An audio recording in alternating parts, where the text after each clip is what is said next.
నమస్కారం ETV news కి స్వాగతం ముందుగా ముఖ్యాంశాలు తమిళనాట క్రమంగా పెరుగుతున్న పన్నీర్ సెల్వం బలం నిన్న ఒక్క రోజే 4 ఎంపీలు ఒక మంత్రి మద్దతు మరింత మంది వస్తారని ఆశాభావం నేతలు జారిపోతుండడంతో ఆందోళనలో శశికళ నేటి నుంచి కొత్త తరహా ఆందోళనకు ప్రణాళికలు తమిళనాడు వ్యాప్తంగా భద్రత కట్టుదిట్టం కృష్ణా నీటి వివాదంపై నేడు హైదరాబాద్ రానున్న ఏకే బజాజ్ కమిటీ రేపు తెలంగాణ అధికారులతో చర్చలు మంగళవారం ఏపీలో సంప్రదింపులు తెలంగాణలో 500 కోట్లతో పరిశ్రమ ఏర్పాటుకు టిర్త్ అగ్రో ఆసక్తి 1000 మందికి ఉపాధి అవకాశాలు సహకరిస్తామన్న మంత్రి పోచారం జగన్ అక్రమాస్తుల కేసులో ఈడీ చర్యలు ముమ్మరం 345 కోట్ల ఆస్తుల స్వాధీనానికి ప్రకటనలు ఎలాంటి లావాదేవీలు నిర్వహించవద్దని సూచన తవ్వుతున్న కొద్దీ వెలుగు చూస్తున్న కర్ణాటక కాంగ్రెస్ నేతల సంపద ఎమ్మెల్యే నాగరాజు వద్ద 120 కోట్ల స్థిర చరాస్తులు ఆదాయపు పన్ను శాఖ వెల్లడి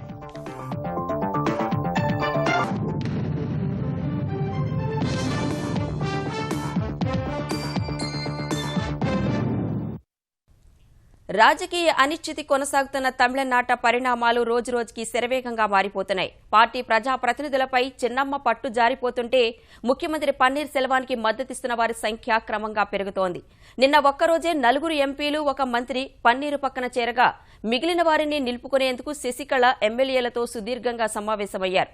ప్రభుత్వ ఏర్పాటుకు తనకు ఆహ్వానం రాకపోవడంపై గవర్నర్పై విమర్శలు ఎక్కుపెట్టిన ఆమె నేటి నుంచి కొత్త తరహా ఆందోళన చేపడతామని హెచ్చరించారు.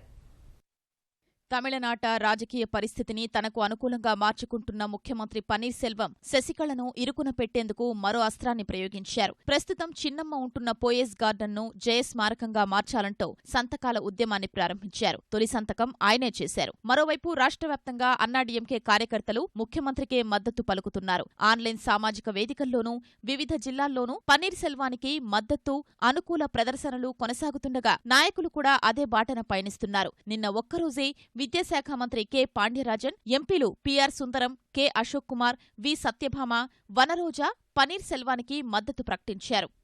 நாடாளுமன்ற உறுப்பினர்களாகிய நாங்கள் எல்லாம் வருகை புரிந்து கொண்டிருக்கின்றோம். இன்னும் சட்டமன்ற உறுப்பினர்களும் நாடாளுமன்ற உறுப்பினர்களும் அவர்கள் மட்டுமல்ல கட்சியிலே இருக்கக்கூடிய அனைத்து நிர்வாகிகள் தொண்டர்கள் வருகை புரிய உள்ளார்கள். நாங்கள் எல்லாம் மாண்புமிகு புரட்சி தலைவி அம்மா அவர்களுடைய ஒரு எளிய சாதாரண தொண்டராக இருந்த எங்களை போன்றவர்களுக்கெல்லாம் வாய்ப்புகளை கொடுத்து டெல்லி செல்ல மாண்புமிகு அம்மா அவர்களுடைய ஆசியோடு தான் நாங்கள் சென்றோம். ஏன்னா அன்னைக்கு most of the MLAs still with Sasikala camp. Do you believe that they are coming to the OPS? Definitely they'll come definitely. There is no doubt in it. తాజా పరిణామాలతో కలవరపడుతున్న శశికళ తన పోయెస్ గార్డెన్ నివాసం నుంచి నేరుగా కాంచీపురం జిల్లాలో ఎమ్మెల్యేల్ని ఉంచిన రిసార్టుకు చేరుకుని వారికి నమ్మకం కలిగించేలా మాట్లాడారు. అనంతరం చెన్నై వచ్చిన ఆమె ప్రభుత్వ ఏర్పాటుకు తనను ఆహ్వానించకుండా గవర్నర్ చేస్తున్న జాప్యంపై ఆగ్రహం వ్యక్తం చేశారు. గవర్నర్ తాత్సారం చేయడం తమ పార్టీ చీల్చే ప్రక్రియలో భాగంగా ఆమె అభివర్ణించారు. తాము సహనంతో ఉన్నామని నేటి నుంచి కొత్త తరహాలో నిరసన చేస్తామని హెచ్చరించారు. ఇప్పటి వరకు 6 శాసనసభ్యులు మాత్రమే పన్నీర్ సెల్వానికి మద్దతు తెలిపారు. అయితే మిగిలిన శాసనసభ్యులు వెళ్లిపోకుండా శశికళ తగిన జాగ్రత్తలు తీసుకుంటున్నారు. అయినప్పటికీ గోల్డెన్ బే రిసార్ట్ గేట్లు తెరిస్తే పరిస్థితి ఎలా మారుతుందోననే ఆందోళనతోనే చిన్నమ్మ నిరసన మార్గం ఎంచుకున్నట్లు తెలుస్తోంది. ఈ నేపథ్యంలో తమిళనాడు వ్యాప్తంగా భద్రతను కట్టుదిట్టం చేశారు. అల్లర్లు జరగవచ్చని నిఘా వర్గాల హెచ్చరికలతో పోలీసులు అప్రమత్తమయ్యారు. శశికళకు ఆమె కుటుంబానికి తీవ్ర వ్యతిరేకి అయిన భాజపా సీనియర్ నేత సుబ్రహ్మణ్య స్వామి చెన్నైలో గవర్నర్ విద్యాసాగర్ రావుతో సమావేశమయ్యారు. అన్నాడీఎంకే శాసనసభాపక్ష నేతగా శశికళ ఎంపికైనందున ఆమెనే తదుపరి ముఖ్యమంత్రిని చెయ్యాలని వ్యాఖ్యానించారు. మరోవైపు జయలలిత అక్రమాస్తుల కేసులో తీర్పు సోమవారం వచ్చే అవకాశం కనిపించటం లేదు. సోమవారం నాటి సుప్రీంకోర్టు కేసుల జాబితాలో ఈ కేసుకు చోటు కల్పించలేదు. కృష్ణా జల వివాదాల పరిష్కారానికి కేంద్రం నియమించిన బజాజ్ కమిటీ రేపటి నుంచి తెలుగు రాష్ట్రాలతో సంప్రదింపులు జరపనుంది. రేపు హైదరాబాద్లో తెలంగాణ నీటిపారుదల శాఖ అధికారులతో సమావేశం కానున్న కమిటీ మంగళవారం విజయవాడలో ఆంధ్రప్రదేశ్ జలవనరుల శాఖ అధికారులతో చర్చలు నిర్వహించనుంది. బుధవారం హైదరాబాద్లో కృష్ణానది యాజమాన్య బోర్డుతో కమిటీ సభ్యులు సమావేశమవుతారు. ఏకే బజాజ్ నేతృత్వంలోని కమిటీలో మెహతా, ఆర్పి పాండే, ప్రదీప్ కుమార్ శుక్లా, ఎన్ఎన్ రాయ్ సభ్యులుగా ఉన్నారు. ఇరు రాష్ట్రాల మధ్య వివాదాలను పరిశీలించడం సహా కృష్ణానది యాజమాన్య బోర్డు నిర్వహణ, విధి విధానాల ఖరారు వంటి అంశాలపైన కమిటీ దృష్టి సారిస్తోంది. పట్టిసీమ ద్వారా కృష్ణా బేసిన్కు మళ్లిస్తున్న గోదావరి నదీ జలాల అంశంపై కూడా బజాజ్ కమిటీ చర్చించనుంది. రెండు రాష్ట్రాలు, బోర్డు అభిప్రాయాలు, వాదనల ఆధారంగా కమిటీ కేంద్రానికి నివేదిక ఇవ్వనుంది. కృష్ణానదిపై ఉన్న జూరాల, సుంకేసుల, శ్రీశైలం, నాగార్జునసాగర్, పులిచింతల ప్రాజెక్టులకు సంబంధించి 3 దశాబ్దాల నీటి వివరాలు ఇవ్వాలని కమిటీ ఇప్పటికే కోరింది. ఇరు రాష్ట్రాల ముఖ్యమంత్రులతోనూ కమిటీ సభ్యులు సమావేశమయ్యే అవకాశం ఉంది. జగన్ అక్రమాస్తుల కేసులో ఎన్ఫోర్స్మెంట్ డైరెక్టరేట్ ఈడీ చర్యలు ముమ్మరం చేసింది. ఆస్తుల స్వాధీన ప్రక్రియలో వేగం పెంచింది. ఇందులో భాగంగా వివిధ కంపెనీలకు చెందిన 345 కోట్ల విలువైన స్థిరాస్తులను ఆధీనంలోకి తెచ్చుకునేందుకు నోటీసులు జారీ చేసింది. జగన్ అక్రమాస్తుల వ్యవహారంలో భాగంగా భారతీ సిమెంట్స్ కేసులో ఆస్తుల స్వాధీన ప్రక్రియను ఎన్ఫోర్స్మెంట్ డైరెక్టరేట్ ప్రారంభించింది. ఏపీ, తెలంగాణలోని ఆస్తులతో పాటు కర్ణాటకలో కేసుతో ముడిపడి ఉన్న జగన్ కంపెనీల ఆస్తుల స్వాధీనానికి నోటీసులు జారీ చేసింది. ఇందులో వాటిలో బెంగళూరులోని 49 కోట్ల 46 లక్షల రూపాయల విలువైన మంత్రి భవన్, రేవన్ ఇన్ఫ్రాకు చెందిన 6 కోట్ల 79 లక్షల రూపాయల విలువైన 9 ఎకరాల భూమి, భగవత్ సన్నిధి ఎస్టేట్స్కు 2 కోట్ల 64 లక్షల రూపాయల విలువైన 59 చదరపు అడుగుల స్థలమూ ఉన్నాయి. యలహంకలోని 9 కోట్ల 6 లక్షల రూపాయల విలువైన సిలికాన్ బిల్డర్స్కు చెందిన భవనంతో పాటు 1.30 ఎకరాల స్థలం, 118 కోట్ల 50 రూపాయల విలువైన సండూర్ పవర్ లిమిటెడ్కు చెందిన భూమి, ఫ్యాక్టరీ, పరికరాల స్వాధీన ప్రక్రియను ప్రారంభించింది. ఈ ఆస్తులకు సంబంధించి తాత్కాలిక జప్తును అడ్జుడికేటింగ్ అథారిటీ ధృవీకరిస్తూ ఇచ్చిన ఉత్తర్వులపై ఆయా కంపెనీలు ఢిల్లీలోని అప్పీలేట్ అథారిటీలో అప్పీళ్లు దాఖలు చేశాయి. వీటిపై ఈ నెలాఖరులో జరిగే విచారణలో స్వాధీనం నిలిపివేతకు సంబంధించి ఎలాంటి మధ్యంతర ఉత్తర్వులు వెలువడని పక్షంలో ఈడీ భారతీ సిమెంట్స్ కేసుతో సంబంధమున్న 345 కోట్ల విలువైన స్థిరాస్తుల్ని తన ఆధీనంలోకి తెచ్చుకునే అవకాశముంది. అటు భారతీ సిమెంట్స్కు సంబంధించి స్వాధీనం చేసుకున్న 152 కోట్ల 84 లక్షల రూపాయల్ని ఫిక్స్డ్ డిపాజిట్ చేయాలని ఎన్ఫోర్స్మెంట్ డైరెక్టరేట్ని అప్పీలేట్ ట్రైబ్యునల్ ఆదేశించింది. ఫిక్స్డ్ డిపాజిట్లను ఎప్పటికప్పుడు రెన్యువల్ చేయాలని, అప్పీళ్లపై తుది తీర్పు వెలువడే వరకు ఆ మొత్తాన్ని అలాగే ఉంచాలని పేర్కొంది. భారతీ సిమెంట్స్ కేసులో 749 కోట్ల రూపాయల స్థిరచరాస్తుల తాత్కాలిక జప్తును అడ్జుడికేటింగ్ అథారిటీ ధృవీకరించిన తరువాత గతేడాది డిసెంబర్ 16న వైఎస్ భారతీరెడ్డి, జగతి పబ్లికేషన్స్, భారతీ డిపాజిట్లను ఈడీ స్వాధీనం చేసుకుంది.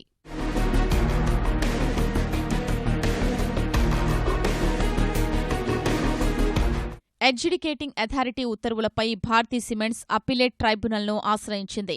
విషయం తేలే వరకు ఈడీ స్వాధీనం చేసుకున్న మొత్తాన్ని నగదుగా ఉంచడం సరికాదని అప్పీలేట్ ట్రైబ్యునల్ అభిప్రాయపడింది. తుది తీర్పు తరువాత కేసులో తమకు అనుకూలంగా వస్తే వడ్డీ నష్టపోతామని భారతీ సిమెంట్స్ వాదించగా 152 కోట్ల 84 లక్షల రూపాయల నగదును ఫిక్స్డ్ డిపాజిట్ చేయాలని ట్రైబ్యునల్ మధ్యంతర ఉత్తర్వులిచ్చింది. భారతీ సిమెంట్స్ కేసులో స్థిరచరాస్తుల స్వాధీనానికి సంబంధించి ఈడీ ప్రకటనలు ఇస్తోంది. ప్రకటనల్లో పేర్కొన్న కంపెనీలతో లావాదేవీలు చేసుకోవద్దని స్పష్టంగా పేర్కొంటోంది. జగన్తో పాటు కంపెనీలు హైకోర్టును ఆశ్రయించగా ఫిబ్రవరి 17 వరకు స్వాధీనం చేసుకోరాదని హైకోర్టు ఈడీని ఆదేశించింది. అయితే స్వాధీన ప్రక్రియను కొనసాగించడానికి హైకోర్టు అనుమతించడంతో ఈడీ చర్యలు ప్రారంభించింది. లోటస్ పాండ్ భవనం, శేరిలింగంపల్లిలో వైఎస్ భారతికి చెందిన 25,500 చదరపు గజాలు, ల్యాంకోహిల్స్లో జెల్లా జగన్మోహన్ రెడ్డికి చెందిన ఫ్లాట్, కడప జిల్లా మామిళ్లపల్లిలో 7.85 ఎకరాలు, కోడూరు మండలంలోని 27 ఎకరాలు, హైదరాబాద్ బంజారాహిల్స్లోని నవీన్ నగర్లోని 8 అంతస్తుల భవనం, 1000 చదరపు గజాల్లోని 4 అంతస్తుల సాక్షి టవర్స్, గుంటూరులోని సరస్వతి సిమెంట్స్కు చెందిన భూముల స్వాధీనానికి నోటీసులు జారీ చేసింది. తెలంగాణకు మరో భారీ పరిశ్రమ రానుంది. శక్తిమాన్ బ్రాండ్ పేరుతో దేశీయంగా వ్యవసాయ యంత్ర పరికరాలను తయారు చేస్తున్న టిర్త్ ఆగ్రో 500 కోట్ల రూపాయల పెట్టుబడితో పరిశ్రమ ఏర్పాటుకు సంసిద్ధత వ్యక్తం చేసింది. ఈ మేరకు హైదరాబాద్ జీడిమెట్ల సెంట్రల్ ఆఫ్ ఎక్సలెన్సీలో శక్తిమాన్ కంపెనీ ప్రతినిధులు తెలంగాణ వ్యవసాయ మంత్రి పోచారం శ్రీనివాసరెడ్డితో చర్చలు జరిపారు. తమ పరిశ్రమతో 1000 మందికి ఉపాధి కలుగుతుందని తెలిపారు. భూమి, ఇతర మౌలిక వసతులు కల్పిస్తే త్వరగా నిర్మాణ పనులు చేపట్టేందుకు సిద్ధమని మంత్రికి వివరించారు. తెలంగాణ పెట్టుబడులకు అత్యంత అనుకూలమన్న మంత్రి పోచారం రైతులకు మేలు చేసే ఏ అంశంలోనైనా తమ ప్రభుత్వం పూర్తి సహాయ సహకారాలను అందిస్తుందన్నారు. ప్లాంటు ఏర్పాటుకు అన్ని అనుమతులను త్వరగా ఇప్పించే ఏర్పాట్లు చేస్తానని హామీ ఇచ్చారు. వెంటనే తెలంగాణ పరిశ్రమల శాఖ ఎండీ నరసింహారెడ్డితో ఫోన్లో మాట్లాడిన మంత్రి టిర్త్ కంపెనీ ప్రతిపాదనలను పరిశీలించాలని సూచించారు. నోట్ల రద్దు నిర్ణయం తర్వాత 5 లక్షలు అంతకంటే ఎక్కువ మొత్తంలో పాత నోట్లను బ్యాంకుల్లో జమ చేసిన వాళ్లకు ఈమెయిళ్ల ద్వారా ప్రశ్నావళిని పంపిన ఆదాయపు పన్ను శాఖ వాటికి జవాబిచ్చే సమయాన్ని ఫిబ్రవరి 15 వరకు పొడిగించింది. 20,000 అంతకు మించి విరాళాలు సేకరించిన సంస్థలు లేదా వ్యక్తులు వాటి వివరాలు కూడా తెలియచేయాలి. నవంబర్ 9 నుంచి జనవరి 30 వరకు వివిధ ఖాతాల్లో జమైన పెద్ద మొత్తాలను గమనించిన ఐటీ శాఖ ఆపరేషన్ క్లీన్ మనీ పేరిట జనవరి 31న 18 లక్షల మందికి ఆ ప్రశ్నావళిని ఈమెయిల్ ద్వారా పంపింది. తొలుత 10 రోజుల్లో ఆ ప్రశ్నలకు సమాధానాలు చెప్పాలన్న ఐటీ శాఖ తాజాగా 15 వరకు గడువు పొడిగించింది. ఈ ప్రశ్నలకు సమాధానాలు పంపడం సహా 20,000కు మించి జమైన పాత నోట్లకు సంబంధించి వివరాలు వెల్లడించడం ద్వారా తదుపరి విచారణ నుంచి ఉపశమనం పొందవచ్చని తెలిపింది. ఇదే సమయంలో నిజాయితీగా పన్నులు చెల్లిస్తున్న వాళ్లకు ఏ విధమైన ఇబ్బందులు తలెత్తకుండా చూడాలని ఐటీ విభాగానికి సీబీడీటీ సూచించింది. ఎక్కడైనా పొరపాట్లు జరిగి ఉంటే సరిదిద్దుకునేలా వాళ్లకు సాయం చేయాలని కోరింది. కర్ణాటకలో అధికార కాంగ్రెస్ పార్టీ నేతలు పెద్ద మొత్తంలో కూడబెట్టిన సంపద వెలుగు చూస్తూనే ఉంది. గత నెలలో మంత్రి రమేష్ జర్కిహోలీ మహిళా కాంగ్రెస్ నేత లక్ష్మి వద్ద 161 కోట్ల రూపాయల విలువైన ఆస్తులు ఉన్నట్లు తేల్చిన ఆదాయపు పన్ను శాఖ తాజాగా కాంగ్రెస్ ఎమ్మెల్యే ఎంటీబీ నాగరాజు వద్ద 120 కోట్ల సంపద ఉన్నట్లు గుర్తించింది. ఈ వారం మొదట్లో ఎమ్మెల్యే నాగరాజుకు చెందిన ఇళ్లు, కార్యాలయాలపై దాడులు చేసిన ఐటీ అధికారులు ఆయన వద్ద 1,10 లక్షల నగదు, 10 కేజీల బంగారం సహా మొత్తం 120 కోట్ల విలువైన ఆస్తులు ఉన్నట్లు లెక్క తేల్చారు. ఆదాయపు పన్ను ఎగవేత ఆరోపణలపై సోదాలు నిర్వహించిన ఐటీ అధికారులు లెక్క చెప్పని ఆస్తులు వాణిజ్య భవనం నిర్మాణం, ఆసుపత్రులు, ఇళ్లు, బోగస్ లోన్ల రూపంలో ఉన్నట్లు గుర్తించారు. 560 ఎకరాలపై సంబంధించిన యాజమాన్య హక్కులున్నట్లు చూపే 3,500 భూముల దస్త్రాలను స్వాధీనం చేసుకున్నారు. ఎమ్మెల్యే నాగరాజు కొందరు భూస్వాములను చెల్లించిన 70 కోట్ల రూపాయలకు సంబంధించి మూలధన లాభాలపై పన్ను కట్టలేదని గుర్తించిన ఐటీ అధికారులు ఆ అంశంపై దర్యాప్తు చేస్తున్నారు. ప్రత్యేక పెట్టుబడుల ప్రాంతం సెస్కు సంబంధించి మినహాయింపు పొందిన 125 కోట్లపైన అధికారులు దృష్టి పెట్టినట్లు తెలిసింది. జాతీయ మహిళా సాధికారత సదస్సులో గందరగోళం సృష్టించడానికే తాను వచ్చినట్లు తెలుగుదేశం చేసిన ఆరోపణలను ఎమ్మెల్యే రోజా ఖండించారు. ఆంధ్రప్రదేశ్ ప్రభుత్వం తన పట్ల వివక్ష చూపుతోందని ఆమె హైదరాబాద్లో ఆరోపించారు. ఆంధ్రప్రదేశ్ డీజీపీ తన హక్కులు కాలరాశారన్నారు. సదస్సుకు పోయి గొడవ పెట్టుకోవాల్సిన అవసరం ఏముంది నాకు అర్థం కాలేదు, చెప్పండి. ఈరోజు నేను సదస్సుకి వెళ్ళి గొడవ పెట్టుకుంటానంటే నాకు ఇన్విటేషన్ పంపించాల్సిన అవసరం లేదు. స్పీకర్ గారు, మేము ఎవరు వస్తున్నాము, మాకు అకామిడేషన్ ఏంటి, మాకు కార్లు ఏ టైంకి రావాలని మమ్మల్ని అడగాల్సిన అవసరం లేదు. మేము మిగతా వాళ్ళలాగా సదస్సు స్పీకర్ గారు చంద్రబాబు నాయుడు గారు వేసిన ఫ్లైట్ టికెట్లకు మేము వెళ్ళలేదు. అత్యంత ప్రతిష్టాత్మకంగా నిర్వహిస్తోన్న జాతీయ మహిళా సాధికారత సదస్సును అడ్డుకోవడమే లక్ష్యంగా వైకాపా కుట్ర పన్నిందని తెలుగుదేశం ఆరోపించింది. అందుకు సంబంధించి నిఘా వర్గాల నుంచి స్పష్టమైన సమాచారం ఉండబట్టే ఎమ్మెల్యే రోజాను పోలీసులు అదుపులోకి తీసుకున్నారని ఆంధ్రప్రదేశ్ గనుల మంత్రి పీతల సుజాత తెలిపారు. శాసనసభలో సాటి మహిళ శాసనసభ్యులను తీవ్ర పదజాలంతో దూషించిన రోజాకు ఈ సదస్సుకు హాజరయ్యే అర్హతే లేదని ఆమె వ్యాఖ్యానించారు. ఏదైనా రాష్ట్రంలో మంచి కార్యక్రమం జరుగుతుంటే అప్పుడు ఉలిక్కిపడి లేస్తారు. అప్పటి వరకు వాళ్ళకి ప్రజా సమస్యలు ఏది పట్టవు. ప్రతిపక్ష నాయకులకి చక్కటి కార్యక్రమం నడుస్తుంటే పెడితే ఇది విజయవంతం కావటం మీరు చూసి వారవలేక ఈ టైప్ ఆఫ్ మీరే సని అనుకుంటే మీకన్నా సనిలాగా ఆమెను దించి డిస్టర్బ్ చేయాలని చూడటం నిజంగా మహిళలను అవమానించటమే. ప్రజా శ్రేయస్సే అంతిమ లక్ష్యంగా జనసేన పార్టీ పనిచేస్తుందని ఆ పార్టీ అధ్యక్షుడు పవన్ కళ్యాణ్ చెప్పారు. ప్రజలకిచ్చిన హామీలను నెరవేర్చని ప్రభుత్వాలపై ఎంతవరకైనా పోరాటం చేస్తానని ప్రకటించారు. 5 రోజుల అమెరికా పర్యటనలో భాగంగా నషువా నగరంలోని రివర్ విశ్వవిద్యాలయం వద్ద అభిమానులు నిర్వహించిన ర్యాలీలో పవన్ పాల్గొన్నారు. అనంతరం భారత సంతతి యువత ఏర్పాటు చేసిన సభకు హాజరైన పవన్ జనసేన పార్టీ స్థాపన ఉద్దేశాన్ని, లక్ష్యాలను వారికి వివరించారు. మీలో నుంచి కమిటెడ్ యంగ్ లీడర్షిప్ కావాలి. అందరూ చెప్తున్నారు దేశం చాలా యూత్ లీడర్షిప్ అన్నారు. యూత్ లీడర్షిప్ అంటే ఎవరు? వీళ్ళందరూ ఆ రాజకీయ నాయకుల పిల్లలు, వాళ్ళ పిల్లలు, వీళ్ళ పిల్లలే తప్ప మిగతా వాళ్ళందరూ యూత్ కాదు. వీళ్ళందరూ యూత్ కాదు. వాళ్ళకి యూత్ ఎవరంటే వాళ్ళ పిల్లలు, వాళ్ళ పిల్లల పిల్లలు, వాళ్ళ మనవాళ్ళు యూత్ అంటారు. మిగతా వాళ్ళు అది మారదు దేశంలో. వాళ్ళందరూ అనుకుంటున్నారు ఎందుకు పార్టీ ఎక్స్పాండ్ చేయలేదు. మాకు ఎక్స్పాండ్ చేయాలంటే నా కమిటెడ్ వ్యక్తులు కావాలి. నేను మీలాంటి కోసం తెలంగాణ వ్యాప్తంగా 108 సేవలు విస్తృతం చేస్తున్నట్లు తెలంగాణ వైద్య ఆరోగ్య శాఖ మంత్రి లక్ష్మారెడ్డి తెలిపారు. సికింద్రాబాద్ గాంధీ ఆసుపత్రిలో తెలంగాణ ఆర్థోపెడిక్ వైద్యుల 2వ వార్షికోత్సవానికి హాజరైన ఆయన నిమ్స్, రిమ్స్, గాంధీ, ఉస్మానియా ఆసుపత్రుల్లో భారీగా ఆర్థోపెడిక్ శస్త్రచికిత్సలు జరుగుతున్నాయని చెప్పారు. 32 జిల్లాల ప్రధాన కేంద్రాల్లో ఆర్థో ట్రామా ఆసుపత్రులు ఏర్పాటు చేస్తామన్న ఆయన పోలీసు శాఖతో కలిసి వైద్య ఆరోగ్య శాఖ పనిచేస్తుందన్నారు. Coordination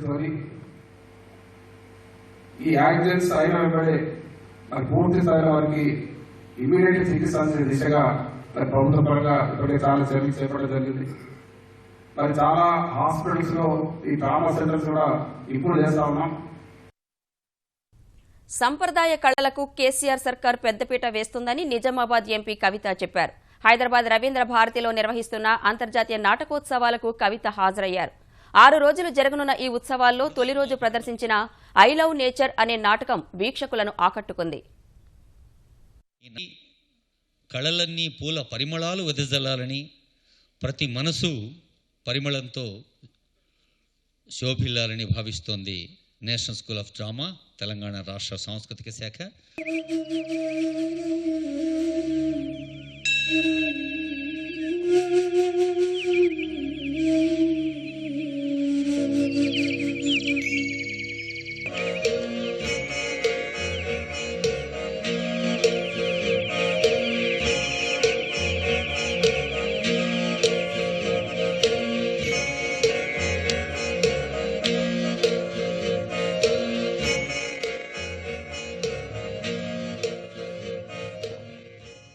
Certainly we would like to have a Telangana School of Drama. It should be very interesting and very encouraging to all our young students, because Telangana has a history in each and every social movement. Arts and folk art forms have played a great role. Srikakulam జిల్లా ఆముదాల వలస మండలం గాజుల కొల్లివలస గ్రామ సమీపంలో BSF జవాన్ సూర్యనారాయణ రివాల్వర్తో సమీప బంధువు హరికృష్ణపై కాల్పులు జరిపారు. భూ వివాదమే ఇందుకు కారణమని తెలుస్తోండగా బాధితుడికి శ్రీకాకుళం రిమ్స్లో చికిత్స అందిస్తున్నారు. బాగానే గేదెల సూర్యనారాయణ వాళ్ళకి మాకు ఒక 6 మాసాల కిందట సివిల్ గొడవ ఉంది. ఆయన బీఎస్ఎఫ్ కానిస్టేబుల్ అండి, డబ్బులు ఉన్నాడు బాగా. అలాగని రాత్రి ఇప్పుడు 7 గంటలకు వచ్చినాడు. అన్న రా అన్న బయటకు వెళ్దాం అంటే ఇప్పుడు వద్దులే రాత్రి అయిపోయింది అన్నాను. ఉదయం మాట్లాడదాను, లేదన్నా పర్లేదు బిల్ట్ ముందు తెచ్చాను తాగుదాం పదా అన్నాడు. నేనే డ్రైవింగ్ చేస్తాను. సగం దూరం వెళ్ళేసరికి శబ్దం ఇచ్చింది, గోప గియ్యం అన్నది నాకు. ఇటనేసరికి బండి పడిపోయింది. బండి పడి చూసేసరికి మెల్లంటి రక్తం కారిపోతుంది. చంపేశారు కానీ కేకలు వేసేసరికి స్థానికులు అందరూ వచ్చారు. అక్కడ ఉన్నారు అందరూ. పరిగెట్టి వచ్చేసరికి వీడు ఆ చేతిలో రివాల్వర్ ఉంది, చుట్టూ చూసి బండికి పారిపోయాను. గన్ షాట్ క్లోజ్ నుంచి తగిలింది. యాక్చువల్గా పోస్టీరియర్ సైడ్ నుంచి ఇక్కడ నుంచి మళ్ళీ యాంటీరియర్ సైడ్గా ఎగ్జిట్ అయింది. లక్కీగా ఎటువంటి రక్తనాళం కూడా ఆయనకి చెట్లలేదు. So is out of danger. Thoorpu Godavari జిల్లా పిఠాపురంలో ఉమర్ అలీషా ఆశ్రమ ప్రాంగణంలో ఆధ్యాత్మిక సభలు 3 రోజులు ఘనంగా నిర్వహించారు. శ్రీ విశ్వ విజ్ఞాన విద్య ఆధ్యాత్మిక నవమ పీఠాధిపతి డాక్టర్ ఉమర్ అలీషా ఆధ్యాత్మిక సందేశాలు అందించారు. 5 విభాగాలుగా సేవా కార్యక్రమాలు విభజించి ప్రజలకు సేవలు చేశారు. ఈ ప్రాంగణంలో 24 స్టాల్స్ ద్వారా విద్య, మహిళలకు చేయూత, పరిసరాల పరిశుభ్రతపై కార్యక్రమాలు నిర్వహించారు. గిరిజన ప్రాంతాల్లో సారాపై సమరశంఖం పూరించారు. హైకోర్టు న్యాయమూర్తి జస్టిస్ రామలింగేశ్వరరావు సహా ప్రముఖులు ఈ వేడుకల్లో పాల్గొని పీఠాధిపతి ఆశీస్సులు పొందారు. మానవ జీవితం పరిపక్వత సాధించాలంటే ఆధ్యాత్మికత ఒక్కటే మార్గమని ఉమర్ అలీషా ఉద్బోధించారు. విశ్వ విజ్ఞాన విద్య ఆధ్యాత్మిక పీఠము ఈశ్వర ఏకత్వ ప్రతిపాదనపై మోసి ఆర్ష సూఫీ సిద్ధాంత ప్రాతిపదికతో సర్వమత సమ్మతమైనటువంటి ఆధ్యాత్మిక తత్వాన్ని మానవాళికి ప్రసాదిస్తూ మానవత్వమే ఈశ్వరత్వము అనేటువంటి అనుభవపూర్వకమైన తాత్విక జ్ఞాన మార్గంలో పయనింపజేసి అన్ని మత ధర్మాల వారిని ఏకతాటిపై నడిపిస్తూ మత సామరస్యాన్ని పెంపొందింపజేస్తూ ఉన్నటువంటి పీఠం శ్రీ విశ్వ విజ్ఞాన విద్య ఆధ్యాత్మిక పీఠం యొక్క తత్వము. ఈ తాత్విక జ్ఞానముతో పాటు సామాజిక సేవా స్ఫూర్తిని కూడా కలుగజేస్తుంది. 1962 చైనా యుద్ధం తర్వాత అనుకోకుండా భారత్లోకి ప్రవేశించిన ఆ దేశ సైనికుడు వాంగ్చీ దాదాపు 54 ఏళ్ల తర్వాత తిరిగి సొంత గడ్డపై అడుగుపెట్టి ఆత్మీయులను కలుసుకున్నాడు. 1963లో సరిహద్దులు దాటి అసోం దగ్గర భారత్లో ప్రవేశించిన వాంగ్ రెడ్ క్రాస్ బృందానికి పట్టుబడ్డాడు. వాళ్లు సైన్యానికి అప్పగించగా న్యాయస్థానం అతడికి 6 ఏళ్ల జైలు శిక్ష విధించింది. మధ్యప్రదేశ్లోని తిరోడి కారాగారంలో శిక్ష పూర్తి చేసుకున్న తర్వాత వాంగ్ స్వదేశానికి వెళ్లేందుకు అనేక ప్రయత్నాలు చేసి చివరకు తిరోడిలోనే స్థిరపడ్డాడు. స్థానిక మహిళను వివాహం చేసుకున్నారు. వీరికి ఓ కుమారుడు. ఇప్పుడు కుమారుడు, కోడలు సహా మనుమరాలితో కలిసి చైనా వెళ్లిన వాంగ్కు బంధువుల నుంచి ఆత్మీయ స్వాగతం లభించింది.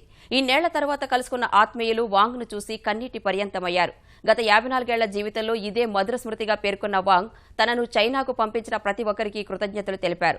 1960లో చైనా సైన్యంలో చేరిన వాంగ్ 1963 నుంచి భారత్లోనే ఉన్నారు.